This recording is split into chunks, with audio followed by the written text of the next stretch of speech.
Em uma noite fria, uma garota chamada Suzum é puxada para dentro de um galpão por seu pai, que não suporta mais vê-la. Ele despreza sua existência, desejando que ela nunca tivesse nascido, e decide abandoná-la lá por toda a noite. Pouco depois, seu irmão Jinta chega, tentando resgatá-la. Para seu choque, ela não está em lugar nenhum. Desesperado, ele corre pela vila procurando por Suzum, finalmente a avistando enquanto ela pisa em uma ponte, se preparando para deixar a vila para trás. Ele corre até ela e pede desculpas por não conseguir protegê-la dos abusos de seu pai, explicando que ele só se meteria em problemas se tentasse defendê-la. Suzum nasceu com um olho demoníaco, o que significa que está sob uma maldição. Ela sabe que nunca poderá ter uma vida normal com um olho assim, então diz ao seu irmão para deixá-la e apenas voltar para casa. Jinta para por um momento, pensando no que fazer a seguir, e eventualmente toma sua decisão. Ele ama sua irmã mais do que o resto da família. Ele estende a mão para ela e pede para fugirem juntos. Os dois deixam seu antigo lar para trás, mas como ainda está chovendo, o frio começa a se intensificar. Sem ter onde se abrigar, Jinta leva Suzum para as ruínas de um prédio antigo, e os dois se encolhem juntos para se manterem aquecidos. Suzum já adormeceu, e Jinta está prestes a perder a consciência também. Mas, pouco antes disso, ele vê um homem caminhando em direção a eles, mencionando algo sobre acolhê-los. Quando Jinta finalmente acorda, percebe que o homem o está carregando enquanto Suzum caminha ao lado deles. O homem fica aliviado ao ver Jinta acordado e o coloca gentilmente no chão antes de continuarem a jornada para a vila do homem. A vila é habitada principalmente por ferreiros especializados na fabricação de katanas, o que significa que todos estão ocupados no momento. O homem guia Jinta e Suzum até sua casa, e no momento em que abre a porta, sua filha corre para recebê-lo. Embora feliz em ver seu pai, ela também fica intrigada com as duas crianças atrás dele. O pai então explica que, a partir de agora, Jinta e Suzum ficarão com eles. Ele pergunta à filha se ela está bem com isso, e ela parece animada com a ideia, já que isso significa que terá amigos para brincar. Ela se aproxima de Jinta para se apresentar como Shiryuki e espera que todos os três possam se dar bem a partir de agora. Aquela noite, Jinta tem dificuldade para dormir, então Modaru pergunta se algo está incomodando ele enquanto limpa sua katana. Modaru ouve Jinta perguntar se ele é um samurai, mas Modaru explica que, na verdade, é um sentinela, e seu dever é proteger pessoas e lugares importantes. Na manhã seguinte, Jinta e Suzum se encontram com Shiryuki e Shidos à beira do rio. Enquanto voltam para casa, Jinta menciona a mãe de Shiryuki, Yokazi, que ajudou ele e Suzum a permanecerem na vila. Shiryuki explica que sua mãe é uma Itsukain, uma sacerdotisa do deus do fogo, e que apenas o chefe da vila e seu marido, Moharu, que serve como seu sentinela, podem vê-la. No dia seguinte, Jinta treina com Moharu, mas, como é um iniciante na luta com espadas, é facilmente derrubado. Moharu diz a Jinta que ele ainda tem um longo caminho a percorrer, mas se continuar praticando, com certeza se tornará um mestre um dia. Os anos passam, e Jinta se torna o novo sentinela da princesa do santuário. Ele agora está participando de uma reunião com todos os oficiais da vila e com a própria princesa, que permanece oculta atrás de uma cortina, sem ser vista por ninguém. Quando a reunião começa, ela elogia Jinta por suas habilidades excepcionais em matar demônios. Ele responde humildemente que está apenas cumprindo seu dever de proteger a vila. O último demônio que enfrentou até tentou se disfarçar em forma humana para passar despercebido pelas defesas da vila. Um dos oficiais começa a ficar inquieto depois que Jinta diz isso, e os outros perguntam se ele tem alguma ideia do motivo pelo qual um demônio tentaria se infiltrar na vila. Um homem idoso sugere que o demônio pode estar atrás da princesa, já que, segundo a lenda, se um demônio consumir o fígado de uma princesa, ganhará imortalidade. No entanto, ele também pode estar atrás da espada sagrada Yuria, que foi passada por gerações e tem grande importância, tornando-se um alvo lógico para os demônios. O velho continua dizendo que a espada Yuria foi forjada por um dos ferreiros mais habilidosos já conhecidos, e acredita-se que possua poderes místicos dentro dela. Se os demônios estiverem realmente mirando na lâmina Yuria, toda a vila pode estar em perigo. O chefe alerta a todos para ficarem atentos, mas que Amasa descarta a preocupação. Afinal, ele e Jinta são responsáveis por proteger a princesa, embora deixe claro que não acredita que Jinta seja adequado para essa função. Justo quando os dois estão prestes a entrar em conflito, a princesa o silencia. Com o fim da reunião, todos saem do santuário, exceto Jinta, que permanece para ficar de guarda. Com apenas os dois ali, a princesa sai de seus aposentos, revelando-se como Shiryuki. Jinta a repreende por ser tão descuidada, lembrando-a de que uma princesa não deve se deixar ser vista tão livremente. Mas os dois são amigos próximos há anos, então ela ignora suas preocupações. Ela então menciona que Suzun também está presente, embora o santuário seja estritamente proibido para forasteiros. Estranhamente, Suzun não envelheceu nem um pouco nesse tempo todo. Quando Jinta e Shiryuki a despertam do sono, ela sorri de alegria ao ver seu irmão mais velho novamente. Jinta tem estado tão ocupado caçando demônios que ela quase nunca o vê. Mas, embora também esteja feliz em vê-la, ele a repreende por estar ali, já que o santuário é proibido. Suzun não entende por que não pode visitar Shiryuki, enquanto Jinta pode vê-la sempre que quiser. Mas regras são regras, então Jinta diz a ela para voltar para casa. Após a partida de Suzun, o chefe logo retorna ao santuário, trazendo algo importante para discutir com Shiryuki. Ele então pede a Jinta que lhes dê privacidade. A princípio, Jinta se recusa, pois considera sua responsabilidade, como sentinela de Shiryuki, permanecer ao lado dela o tempo todo. No entanto, Shiryuki diz a ele que pode tirar o resto do dia de folga, e com isso, Jinta finalmente vai para casa. Enquanto isso, do lado de fora da vila, dois demônios demonstram interesse por Suzun por causa de seu olho demoníaco. No dia seguinte, Shiryuki sai discretamente do santuário e se reencontra com Jinta e Suzun. Os três decidem tomar café da manhã juntos, pois já fazia muito tempo desde a última vez que comeram como uma família. Depois, Jinta e Shiryuki saem para um encontro. Ela tem algo importante para contar a ele. Mais cedo, o chefe conversou com ela e disse que ela deveria começar a pensar em gerar um sucessor, caso seja morta pelos demônios. É um pensamento sombrio, mas ele não está errado. Então, agora, Shiryuki precisa se casar em breve, e foi decidido que ela se casará com Kiamasa, principalmente porque ele é filho do chefe e futuro líder da vila. Jinta não sabe como se sentir sobre essa notícia, e Shiryuki também não está feliz. Ela confessa que está apaixonada por Jinta e veio esperando pedir para ele fugir com ela e começar uma nova vida. Mas, no fundo, ela sabe que ele nunca diria sim. Jinta jurou proteger a vila e treinou anos para isso. E Shiryuki fez a mesma promessa quando se tornou a sacerdotisa do santuário. Fugir agora seria trair tudo pelo que lutaram. Com o passar do tempo, Jinta é convocado para outra reunião, onde descobre que dois demônios foram avistados na floresta. Recebendo a missão de eliminá-los, ele se prepara para partir sem demora. Mas, pouco antes de sair, Kiamasa o intercepta. Sabendo que Jinta já deve ter ouvido a notícia de que Shiryuki vai se casar com ele, Kiamasa não entende como Jinta está agindo como se a revelação não o incomodasse nem um pouco. Jinta diz a ele que não há motivo para ficar chateado. O que mais importa para ele é a segurança da princesa e da vila. O mais estranho é que Kiamasa nem está tentando se gabar de se casar com Shiryuki. Ele sabe que Jinta a ama e que ela também ama Jinta. Então, simplesmente parece errado ser ele quem vai se casar com ela. Mas Jinta já tomou sua decisão e sai da vila para completar sua missão. Ao entrar na floresta, um demônio o ataca de surpresa. Antes de entrar na batalha, ele pergunta ao demônio se ele está sozinho, pois o relatório dizia que havia dois demônios ali. E o demônio revela que seu parceiro tinha assuntos inacabados para resolver na vila. Um mau pressentimento torce o estômago de Jinta. Primeiro, ele terá que derrotar este, depois correr de volta para impedir o que quer que o outro esteja planejando. Com um golpe pesado, ele avança e consegue cortar um dos braços do demônio. Mas o demônio continua seu ataque implacável, forçando-o a recuar. O demônio pega sua própria mão decepada, nem mesmo irritado com a perda. Em vez disso, está apenas impressionado que Jinta tenha tido habilidade suficiente para cortá-la. Enquanto isso, na vila, Suzun fica apavorada quando uma mulher demônio a confronta. O demônio insiste que Suzun é igual a ela, mas Suzun se recusa a aceitar isso. A mulher rapidamente percebe que o amor de Suzun por Jinta está impedindo que ela se torne um demônio completo, algo que acha frustrante, pois deve ter levado um amor e cuidado infinitos de Jinta para tornar Suzun tão gentil. Suzun ama Jinta com todo o seu coração, então ouvir o demônio falar bem de Jinta traz a ela uma sensação de conforto.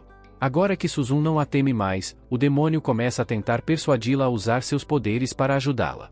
Ela até garante a Suzun que não lhe fará mal de forma alguma, e como todos sabem que os demônios são incapazes de mentir, diz a Suzun que ela pode confiar nela. No entanto, a garota rejeita sua oferta porque há uma chance de que os demônios possam ferir seu irmão. A demônio não pode negar isso, então tenta usar um método diferente para convencer Suzun e mostra a ela uma visão.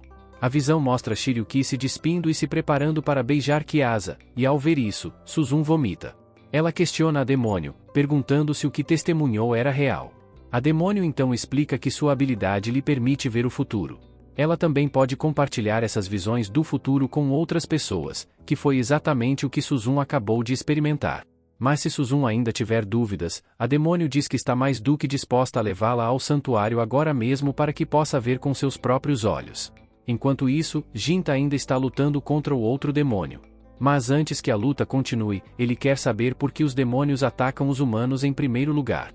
O demônio explica que esse é simplesmente seu propósito na vida. Os demônios não precisam necessariamente matar humanos, mas cada demônio tem um propósito específico que deve cumprir, e neste momento, o propósito do demônio é detê-lo. O poder do demônio permite que ele absorva as habilidades de outros demônios ao comê-los, até mesmo remodelando seu próprio corpo livremente. Sabendo que hesitar significa morte, Jinta avança para finalizá-lo. Mas em um instante, seu braço é arrancado. Quando ele tenta cortar a garganta do demônio, o monstro simplesmente esmaga a lâmina com os dentes. Por todos os cálculos, Jinta deveria estar morto. Mas no último segundo, ele alcança um pedaço de sua espada quebrada. Ele então mergulha o fragmento profundamente no coração do demônio antes que ele possa retaliar. Assim, Jinta emerge vitorioso. O demônio aceita sua derrota e está feliz com isso. Este era seu propósito o tempo todo. Ele revela que sua companheira tem a habilidade da previsão e a usou para olhar 170 anos no futuro. Sua visão mostrou o demônio mais forte de todos os tempos vivendo bem ali. É por isso que eles vieram em primeiro lugar. Assim que o demônio menciona um demônio vivendo na vila, Jinta percebe que ele deve estar falando sobre Suzum. Mas antes que possa reagir, o demônio diz que vai dar a Jinta um presente para parabenizá-lo por sua vitória. Um segundo depois, o braço decepado do demônio agarra a cabeça de Jinta e começa a apertá-la até que ele desmaie. Enquanto isso, de volta ao santuário, Kiasa está em cima de Shiryuki, mas ela pede para ele parar, dizendo que não está pronta para ter um filho, ou, pelo menos, quer esperar até saber que Jinta está seguro. No entanto, Kiasa insiste que agora é o momento perfeito, apontando que Jinta está atualmente fora em uma missão. Caso contrário, Jinta estaria preso do lado de fora, forçado a ouvir seus gemidos. Antes que qualquer outra coisa aconteça, a garota demônio irrompe pelas cortinas, forçando Suzum a ver a cena horrível, e ela fica completamente devastada. Enquanto isso, Jinta acorda na floresta, seu braço de alguma forma restaurado, o demônio desaparecido. Mas ele não pode perder tempo com isso, Suzum pode estar em perigo. Então ele corre de volta para a vila sem pensar duas vezes. Enquanto isso, Suzum luta para processar o que acabou de ver. Assistir Jinta amar Shiryuki foi doloroso, mas ela suportou, até mesmo interrompendo seu próprio crescimento para evitar interferir, tudo pela felicidade dele. Ela até parou de crescer para não atrapalhar o relacionamento de Jinta e Shiryuki. Shiryuki está se casando com outra pessoa. Esse é o limite. Suzum perde o controle e enlouquece completamente. Ela é tomada por uma frustração avassaladora ao perceber que Shiryuki trairia o amor de Jinta, e, após algumas palavras provocativas da garota demônio, Suzum toma a decisão de matá-la. Os poderes demoníacos despertam de uma só vez, e toda a sala fica envolta em uma aura negra quando Suzum se transforma em sua forma adolescente. Kiasa pega a espada lendária e tenta atacar Suzum.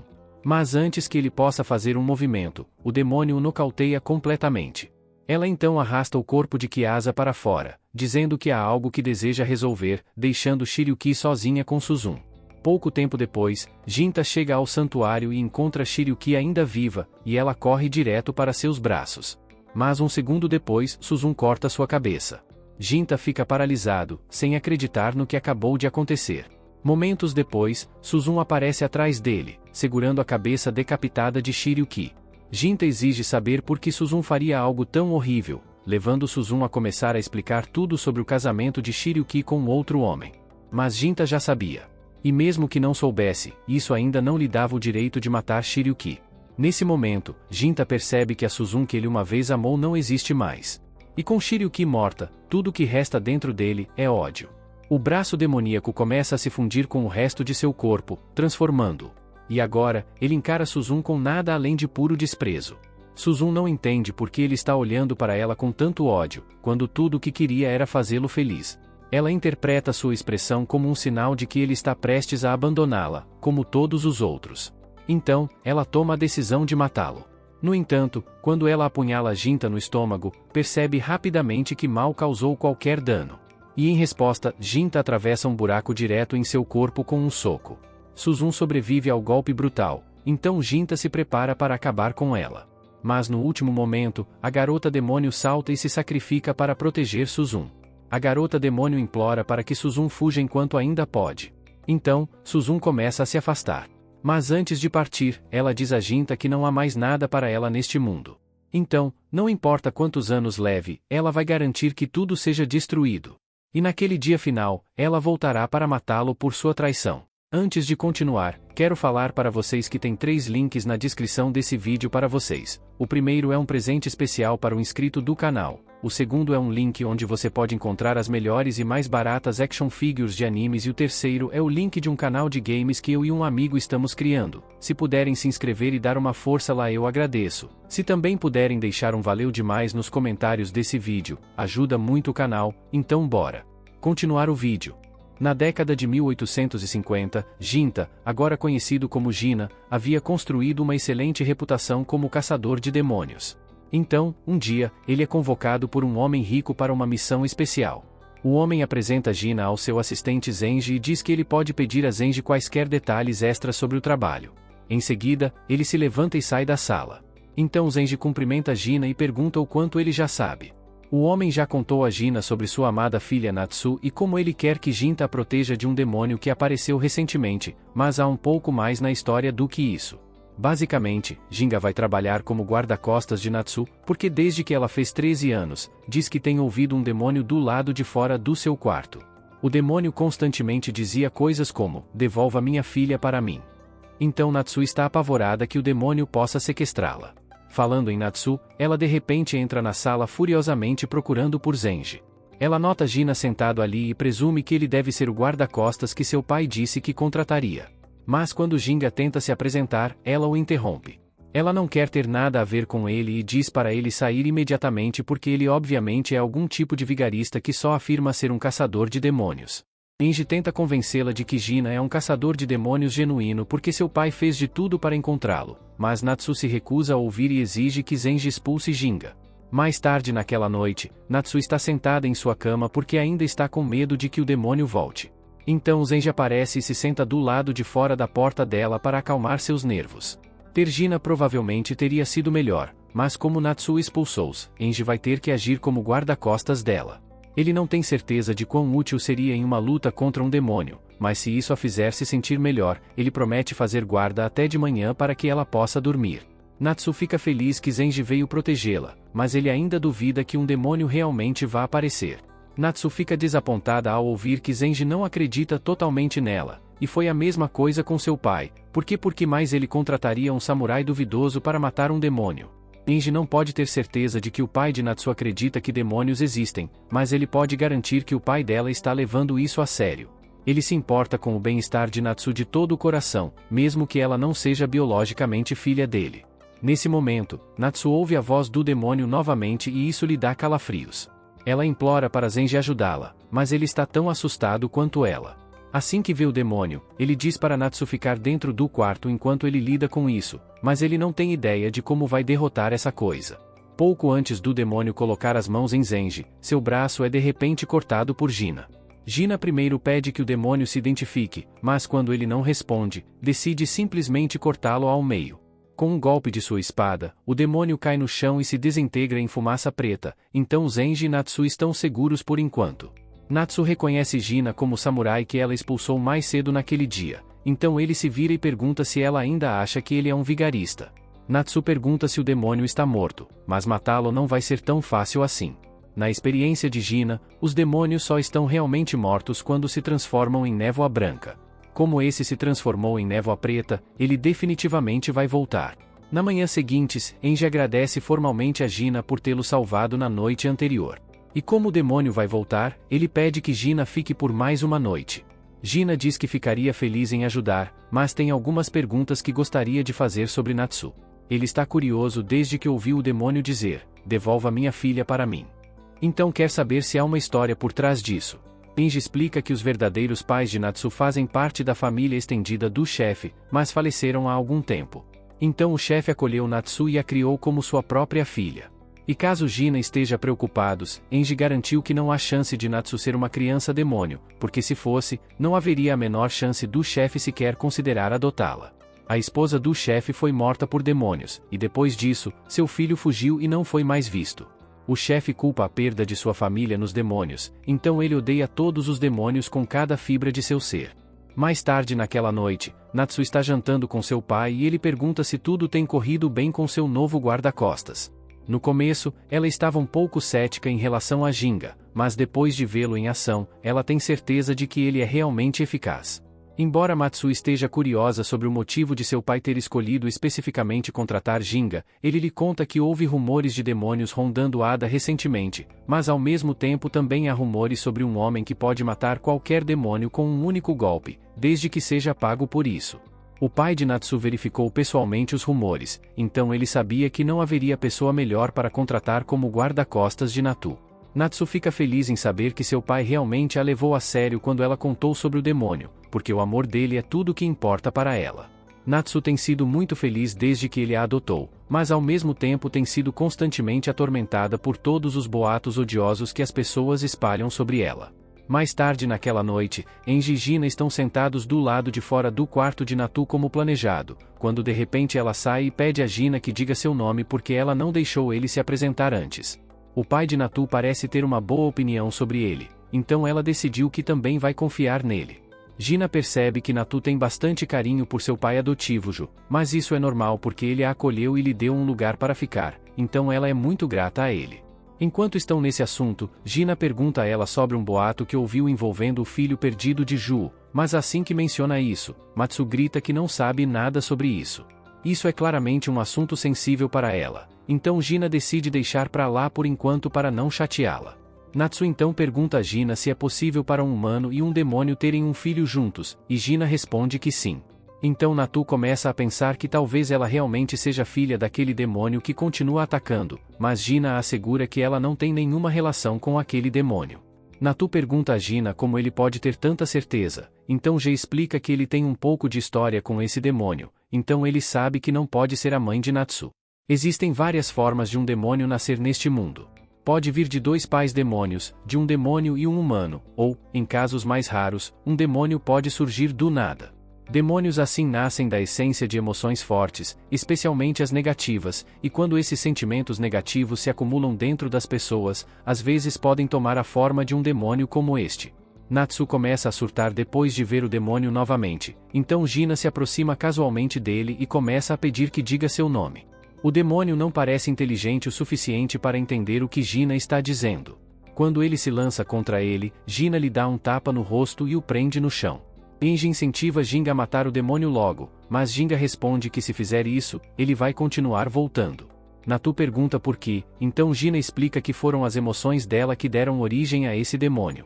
O demônio apareceu como resposta à crença de Natsu de que causar confusão faria com que seu pai focasse sua atenção nela. Matsu inicialmente se recusa a acreditar, mas tudo que Gina está dizendo faz total sentido. Ela queria algo que fizesse seu pai tratá-la como uma filha de verdade, e de repente um monstro apareceu para que isso acontecesse. Ginga diz a ela que a única maneira desse demônio desaparecer para sempre é se ela recuperar o controle sobre seus sentimentos, mas Natsu não sabe como deveria fazer isso. Ginga diz a ela que tudo o que precisa fazer é aceitar o que sente de verdade e pedir sinceramente para que ele mate o demônio. Natsu pensa por um momento e percebe que tudo que ela sempre quis foi ser amada por Ju como sua filha, mas ela achava que ele não se importava com ela dessa forma. Foi por isso que ela acabou acreditando que, se fosse atacada por um demônio, talvez ele começasse a amá-la mais. E agora, esses sentimentos feios se manifestaram na frente dela, então, de certa forma, aquele demônio é ela. No entanto, Enji diz a ela para não pensar dessa forma. Aquele demônio pode ter nascido dos sentimentos dela, mas isso não é o que importa agora. Enji sabe que Ju ama Natsu mais do que qualquer coisa no mundo, e Natsu o ama na mesma medida, mas nenhum dos dois é bom em expressar isso. Ela vai precisar começar a lidar com seus sentimentos de forma mais honesta a partir de agora, mas Enji jura que estará ao lado dela para ajudá-la nisso. Isso dá a Natsu a confiança para finalmente deixar de lado a dúvida e o alto ódio que geraram o demônio, então ela diz a Gina para matá-lo de uma vez por todas. E assim que Gina ouve essas palavras, ele puxa sua espada e corta o demônio ao meio. Dessa vez, o corpo do demônio desaparece em uma névoa branca, então Gina tem certeza de que ele não vai voltar mais. No entanto, mais tarde naquela noite, depois que Natsu voltou para a cama, o corpo do demônio começa a se rematerializar. Gina esperava que algo assim acontecesse, porque se o demônio tivesse realmente se formado apenas a partir das emoções negativas de Natsu, então ele teria deixado de existir assim que ela decidiu deixá-las para trás.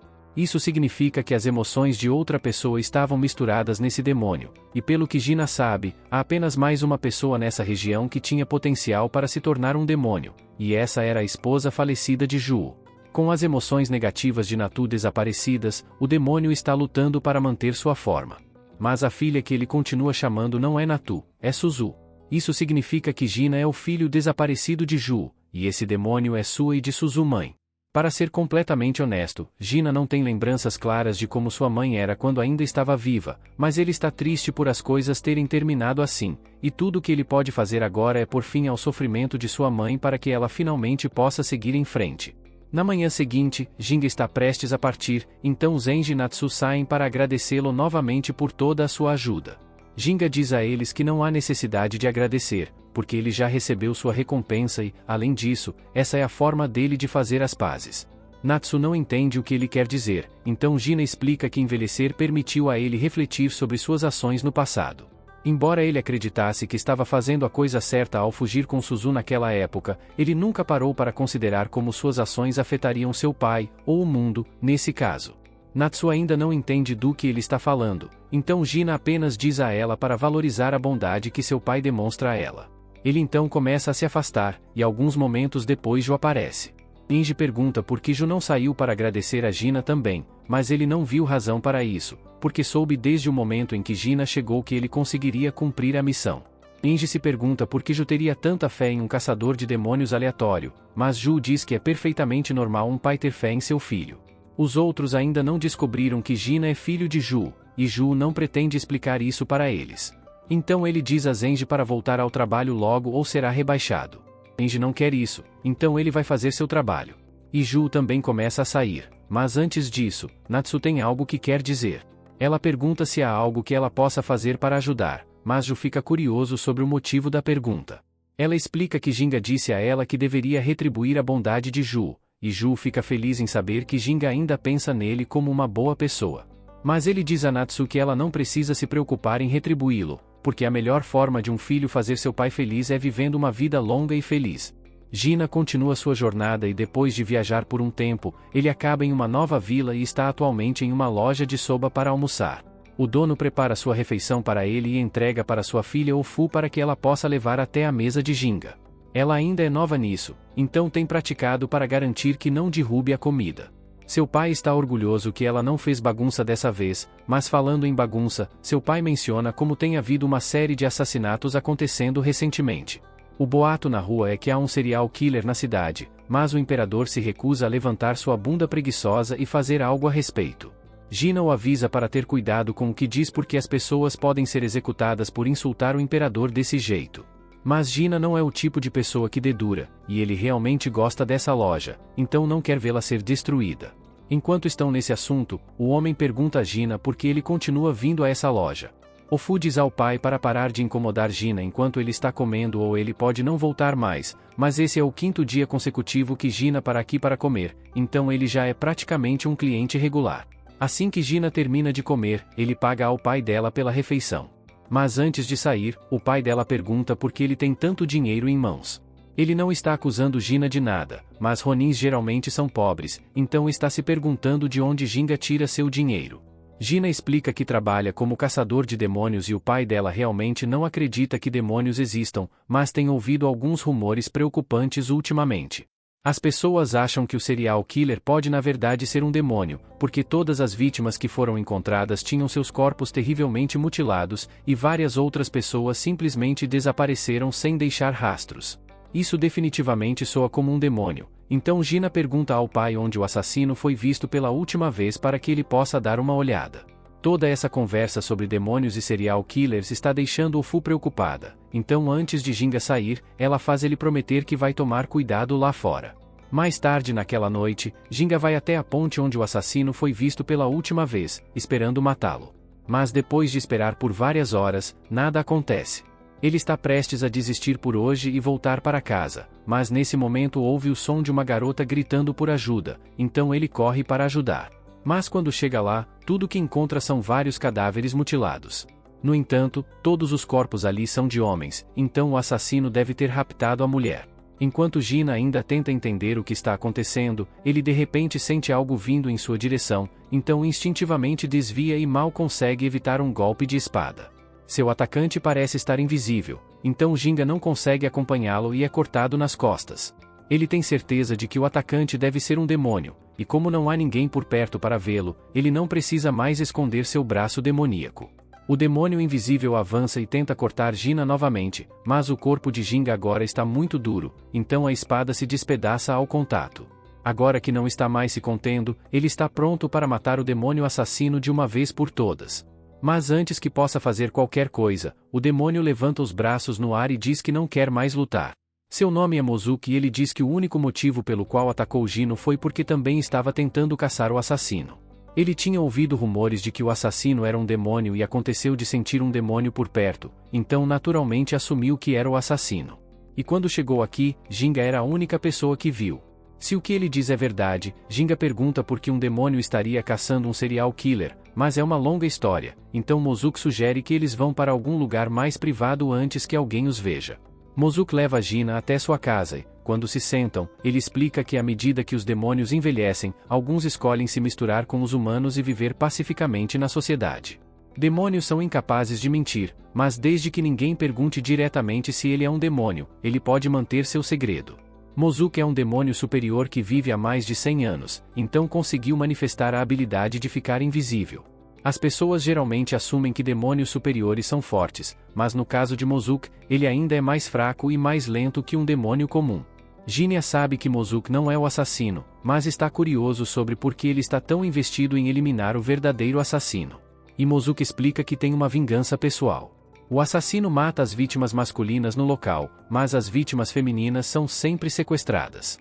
E Mozuki sabe disso com certeza porque sua esposa foi uma das vítimas. O nome dela era Atsu, e ela sempre o tratou com gentileza apesar de saber que ele era um demônio. Mas então, cerca de um mês atrás, ela desapareceu sem deixar rastros. 10 dias depois, o corpo dela foi encontrado perto do rio Kan, e segundo o relatório que foi entregue, parecia que ela havia sido horrivelmente torturada antes de morrer. Mozuki se recusa a deixar tamanha injustiça impune, porque Atsu não merecia sofrer uma morte tão horrível. Mozuki não gosta particularmente de humanos, mas ele genuinamente amava sua esposa mais do que tudo, então ele sente nada além de ódio pelo assassino que a matou. Ele quer vingar sua esposa por conta própria, então pede a Gina para deixar a caçada ao assassino com ele. Mas Gina não pode concordar com isso. Caçar demônios é seu objetivo de vida, então ele não pode simplesmente ignorar esse caso. Mozuki entende o ponto dele, então oferece trabalhar junto com Gina para que possam rastrear o assassino juntos, mas ele pede que Gina o deixe ser o responsável por matar o assassino quando chegar a hora. Gina está de acordo com o combinado, mas pergunta a Mozuki se ele tem certeza de que vingança é realmente o que ele quer. Quando eles realmente encontrarem o assassino, Mozuki será forçado a carregar o fardo de matar uma pessoa, e talvez ele não esteja pronto para isso. No entanto, Mozuki está plenamente ciente do que significa tirar a vida de uma pessoa, e ele tem certeza de que quer fazer isso. Como ambos chegam a um entendimento, passam as noites seguintes caminhando pela cidade e perguntando às pessoas se viram algo estranho acontecer recentemente. Mas, infelizmente, mesmo depois de várias noites de busca, eles não conseguiram encontrar nenhuma pista útil, então ainda estão presos no ponto de partida. Eles decidem fazer uma pausa naquela noite e voltam para a casa de Mozuki para tomar uma bebida. Enquanto estão aproveitando a bebida, começam a conversar e Mos pergunta a Gina por que ele escolheu caçar demônios sendo ele mesmo um. Já tem 2 motivos principais para caçar demônios. Primeiro, isso rende a ele uma quantia decente de dinheiro, então ele nunca precisa se preocupar em ter dinheiro. Há muitas pessoas que odeiam demônios, então ele cobra um valor justo em troca de eliminar os demônios delas. Ele pergunta a Mozuki se a ideia de matar demônios por lucro o incomoda, mas Mozuki realmente não se importa com o que acontece com os outros demônios. Além disso, ele não tem o direito de criticar como Gina ganha seu dinheiro enquanto está feliz tomando a bebida que Gina comprou com esse dinheiro. Mozuki lembra que ele mencionou algo sobre um segundo motivo, então pergunta sobre isso, já que deve haver mais nessa profissão de caçador de demônios do que apenas dinheiro. Gina explica que também está matando demônios porque quer acumular poder para uma batalha futura. Ele fez disso sua missão de vida, deter um certo demônio, e vai precisar de toda a força que conseguir para conseguir isso. Mozuki acha estranho que Gina tenha usado a palavra deter em vez de matar ao se referir a esse demônio em particular, então sabe que deve haver uma história por trás disso. Desde que assistiu a esse demônio matar a mulher que ele amava, matar demônios passou a ser algo completamente natural para ele. Mas quando pensa em confrontar Suzu, ele ainda não decidiu se realmente quer matá-la ou não. De qualquer forma, ainda vai precisar ficar mais forte se quiser enfrentá-la no futuro. Mas depois disso, ele não tem certeza do que vai fazer. Gina pergunta a Mozuki o que ele pretende fazer depois de vingar a morte de sua esposa, mas Mozuki realmente não tem planos em mente. Parte do motivo pelo qual ele se disfarçou de humano é porque odeia violência. Ele não quer ser caçado por humanos, nem quer ter que lutar contra outros demônios. Então o objetivo dele sempre foi viver uma vida tranquila nessa vila. Ele só queria poder viver sua vida tranquila com sua esposa ao seu lado. Dito isso, assim que ele tiver vingado ela, pretende voltar a viver como um humano comum, mantendo viva a memória dela. No dia seguinte, Gina volta à loja de Soa e pede sua refeição habitual. Enquanto está sentado, Ofu pergunta se a caçada ao assassino está indo bem. Mas ele ainda não teve muita sorte, e isso é realmente uma pena, porque uma garçonete bonita como Ofu não deveria ter que se preocupar com um assassino andando pela vizinhança. Ofu fica sem graça depois de ouvir Gina dizer que ela é bonita, e seu pai aproveita a oportunidade para ser o cupido da filha. Ele pergunta a Virginia se ele está interessado em Ofu, mas ela fica muito envergonhada e diz ao pai para parar com isso. Ele diz que só está tentando ajudar, já que ela nunca teve um relacionamento de verdade, mas embora isso possa ser verdade, ela é perfeitamente capaz de encontrar um parceiro por conta própria e, até lá, ela só quer ficar ao lado do pai. Ela pede desculpas a Gina pela ousadia do pai, mas Gina diz que não se importa, porque pode ver que o pai dela é um bom homem que só está tentando fazer o melhor pela filha. Ofu concorda e diz que ama muito o pai, mas pelo olhar no rosto de Ginga, ela sente que ele não tem o melhor relacionamento com o próprio pai. Gina a encara em silêncio por alguns segundos, então Ofu pede desculpas se a pergunta o deixou desconfortável, mas Gina diz que está tudo bem e começa a contar a história da sua infância. Ele explica que tem uma irmã mais nova e, quando eram mais jovens, seu pai nunca a tratou bem. Ele a espancava constantemente e dizia que ela não pertencia à família, então um dia Gina levou Suzu e fugiu. Ofu pergunta a Jinaden se ele odeia o pai pelo que aconteceu, mas ele não odeia. Na verdade, ele consegue entender por que o pai reagiu do jeito que reagiu com tudo o que aconteceu desde então, mas ele não pode mudar o passado. Mais tarde naquela noite, Gina e Mozuki estão em suas patrulhas habituais, e mais uma vez eles não encontram absolutamente nenhum vestígio do assassino. Parece que o assassino pode ter se escondido desde que eles começaram a procurá-lo, mas, pelo lado positivo, isso significa que não houve novas vítimas recentemente. Dito isso, eles não vão encontrar nada essa noite, então Mozuki sugere que eles encerrem por hoje, mas então ele nota alguém do outro lado da ponte. Acontece que é Ofu, e independentemente do que ela esteja fazendo, é perigoso para ela estar sozinha na rua a essa hora da noite, especialmente com um assassino à solta, então Gina vai falar com ela. Ofu fica surpresa ao ver Gina por ali, então pergunta se ele está sozinho. Gina diz que na verdade está com um amigo, mas quando se vira, Mozuki não está em lugar nenhum. Ele ficou invisível para que Gina e Ofu pudessem conversar a sós, e lembra a Gina para garantir que leve Ofu para casa porque não é seguro ela estar sozinha. Gina pergunta a Ofu o que ela está fazendo fora de casa a essa hora da noite, e ela explica que estava apenas admirando as flores de salgueiro neve. Recebeu esse nome porque parece neve nos galhos, mas na verdade faz parte da família das cerejeiras. Gina acha a flor lamentável porque ela finge ser um salgueiro, mas é uma cerejeira, então no fim das contas ela não tem identidade real. Mas Ofu não vê dessa forma. Independentemente de você pensar que é um salgueiro ou uma cerejeira, a flor ainda floresce toda primavera, e sua beleza permanece a mesma. Gina entende o ponto que ela está tentando fazer, e acha engraçado que uma flor possa ter mais controle sobre sua vida do que ele tem. Os dois riem disso juntos, mas ainda está bem tarde, então Gina se oferece para levá-la para casa e Ofu aceita com alegria. Antes de continuar, quero falar para vocês que tem 3 links na descrição desse vídeo para vocês. O primeiro é um presente especial para o inscrito do canal. o segundo é um link onde você pode encontrar as melhores e mais baratas action figures de animes e o terceiro é o link de um canal de games que eu e um amigo estamos criando. Se puderem se inscrever e dar uma força lá eu agradeço. Se também puderem deixar um valeu demais nos comentários desse vídeo, ajuda muito o canal, então bora continuar o vídeo. Enquanto caminhava para casa, Ofu diz a Gina que ele deveria tentar relaxar com mais frequência, já que parece estar realmente estressado. Ele acha que ela pode estar certa, já que tem vivido sua vida com o único propósito de alcançar um único objetivo, então não se permite descansar com frequência. Ofu não tem ideia de qual é o importante objetivo de Gina e não tem intenção de se intrometer em seus assuntos pessoais, mas viver toda a sua vida por um único objetivo parece extremamente cansativo para ela. Gina admite que é, mas ele não tem mais nada pelo qual viver, então ela escolhe continuar como está. Enquanto caminha, Ofu nota algumas flores crescendo ao lado de uma parede, então ela para observá-las. Ela pergunta a Gina se ele sabe o que são essas, mas ele não é muito um botista, então diz que não faz ideia. Ofu explica que essas são Winter Daffins e são conhecidas por resistirem ao inverno até florescerem na primavera. Ofu então nota outro grupo de flores por perto e Genia realmente sabe o que são essas. Elas são chickpeas e ele sabe disso porque, na vila em que cresceu, era uma cura popular para dores de estômago. Uma amiga de infância costumava tomá-las o tempo todo porque tinha o hábito de comer doces até que seu estômago doesse, então Gina sempre tinha que garantir que ela tomasse o remédio. Buff acha a história divertida, e o fato de Gina conseguir lembrar de uma memória tão querida é prova de que há mais em sua vida do que um único propósito. Ginga e Ofu eventualmente chegam à casa dela, então ela o agradece por tê-la escoltado e começa a entrar. Mas antes de ir, Ginga pergunta se ela poderia ensiná-lo mais sobre flores algum dia, de preferência não à noite, claro.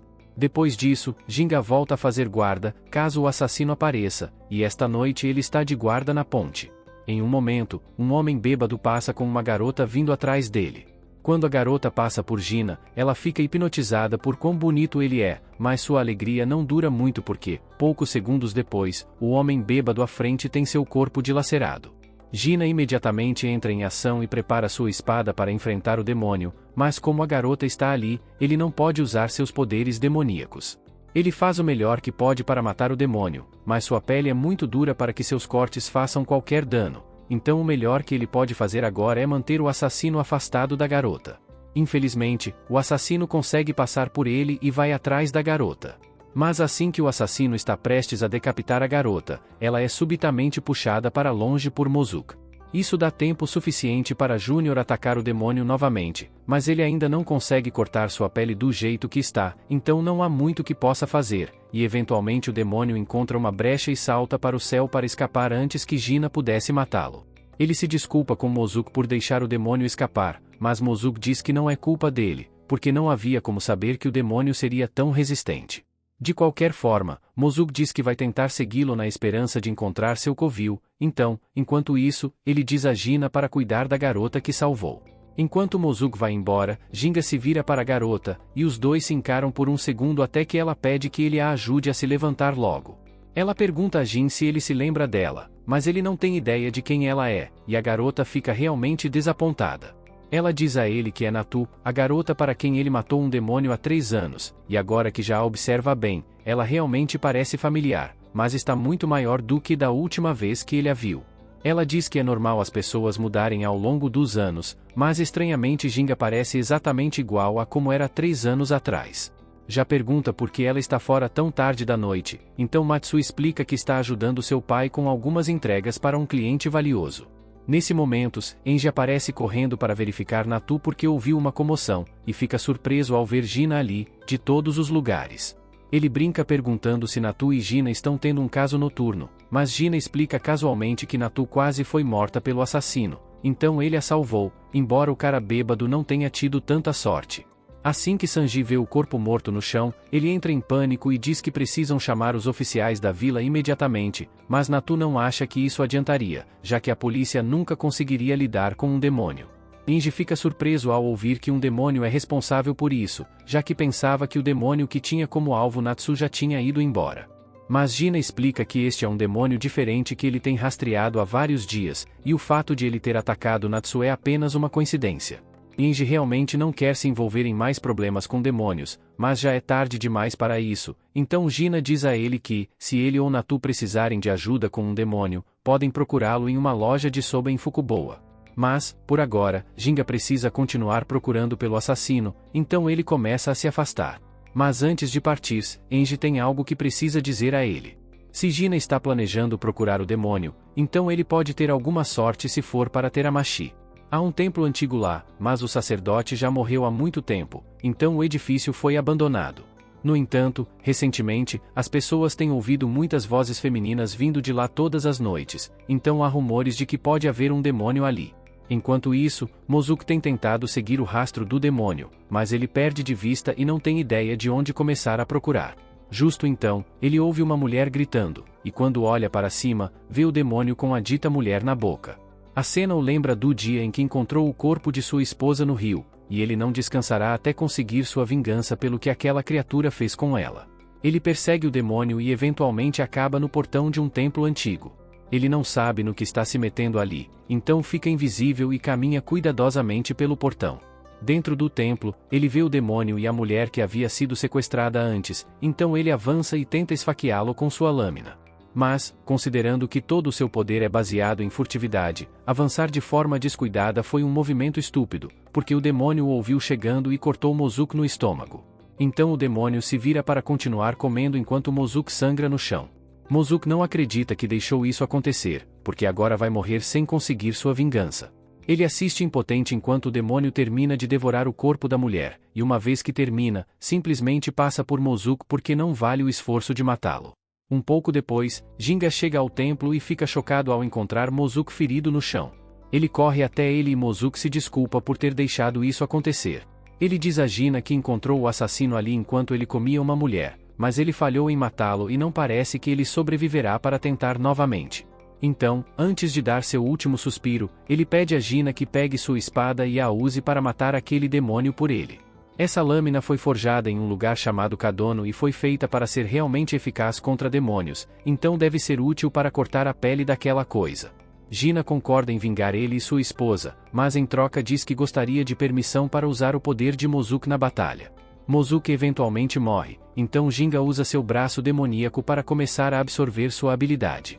Enquanto faz isso, ele tem um vislumbre da vida que Mozuki viveu, como ele fugiu dos outros demônios superiores, como acabou nesta vila, e como ele e sua esposa se conheceram pela primeira vez. Foi apenas um encontro por acaso, com Mozuki esbarrando nela ao sair de casa, mas com o tempo os dois se aproximaram. Mozuki não queria construir seu relacionamento com base em uma mentira, então um dia contou a verdade sobre sua identidade. Ele esperava que Atsu fugisse dele de medo quando percebesse que ele disse que era um demônio. Mas ela apenas o olhou com um olhar confuso e perguntou por que ela deveria se importar, porque, seja ele um demônio ou um humano, nada poderia impedi-la de amá-lo. Quando o flashback termina, o corpo de Mozuki se vaporiza em uma névoa branca e Gina jura cumprir seu último pedido. Algumas horas depois, o assassino retorna ao templo com outra mulher. E enquanto a devora, pensa nos eventos que o levaram até esse momento. O demônio não sabe como nasceu, mas desde o momento em que acordou nesse corpo demoníaco, soube que sua missão na vida era matar o maior número possível de homens. Então foi isso que ele fez. O demônio executava sua tarefa mecanicamente, mas ao mesmo tempo sentia que estava destinado a encontrar alguém importante para que pudesse voltar para casa. No entanto, ele estava bem ciente de como era feio, então começou a buscar beleza, e a primeira coisa que lhe veio à mente foi comer o maior número possível de mulheres bonitas para que também se tornasse belo. Enquanto o demônio ainda devorava sua última vítima, ele de repente ouve a voz de alguém e, antes que soubesse o que estava acontecendo, um de seus braços foi cortado. Gina estava usando a habilidade de Mozuki para esconder sua presença, então o demônio não conseguia vê-lo de forma alguma. Em vez disso, tentou atacar seguindo o som dos passos de Gina, mas Gina era rápido demais para ele conseguir acompanhar. Dito isso, Gina não conseguia chegar perto o suficiente para acabar com ele sem ser atingido por um dos poderosos golpes do demônio, então desativou a invisibilidade e decidiu enfrentá-lo de frente com seu braço demoníaco. Com o aumento de força de seu braço demoníaco, Gina conseguiu facilmente cortar a cabeça do demônio em um único golpe limpo. Sua cabeça caiu no chão enquanto ele se retorcia de angústia. Mas, antes de morrer, Gina tem uma pergunta a lhe fazer. Está claro que o demônio sempre matava homens no local e sequestrava mulheres para comer, mas se esse for o caso, então esse demônio não poderia ser o que matou Atsu, porque o corpo dela não foi comido. Ele pergunta ao demônio seu nome, e ele começa a dizer que precisava de um corpo para poder voltar para casa. Gina não entende o que ele está falando, então ele pega sua cabeça e diz que agora vai absorver seu poder. O poder do demônio é chamado Dart, e ele concede um aumento temporário de velocidade, por isso será muito útil na batalha. Gina então tem um vislumbre da alma do demônio e, pelas visões que vê, percebe que esse demônio é realmente Atsu. Ela foi atacada por um grupo de homens e depois jogada no rio para morrer, e o tempo todo que estava se afogando, tudo o que podia pensar era como precisava voltar para casa para Mozuku o mais rápido possível. Essas emoções, combinadas com o ressentimento pelos homens que a mataram, transformaram Atsu em um demônio, mas infelizmente seu desejo nunca poderia se realizar. No dia seguinte, Gina sai de seu quarto porque tem alguns assuntos a resolver, mas não antes de deixar uma oferenda em homenagem a Mozuki e Atsu. Enquanto isso, na loja de Soba, o pai de Ofu está preocupado que tenha assustado Gina, pois ele não voltou desde que mencionou que Gina poderia se casar com Ofu, se quisesse. Primeiramente, Ofu lembra de que ela nunca concordou em se casar com Gina e, quanto ao motivo de ele não ter vindo mais à loja, ela o encontrou há um tempo e ele disse que voltaria quando seu trabalho estivesse terminado. O pai de Ofu acha isso estranho, já que os assassinatos do slasher pararam, então isso significa que Gina deve ter matado o demônio responsável. Mas Ofu conversa com ele, e Gina disse que ainda havia mais demônios para ele matar. Mais tarde, naquela noite, os dois homens que mataram Atsu estão pensando em procurar uma nova vítima agora que o outro slasher foi resolvido. Eles brincam sobre como a última mulher que mataram ficou gritando por um tal de Mozuka até o momento em que morreu. Mas antes que pudessem dar mais um passo à frente, Gina aparece das sombras e os corta no local. Assim que tem certeza de que estão mortos, Gina se afasta, finalmente cumprindo o desejo de Mozuki de vingar Atsu. Obrigado por assistir. Deixe o like e inscreva-se para não perder a próxima parte. Não esqueça de clicar no botão Seja Membro e olhe as vantagens. Até a próxima!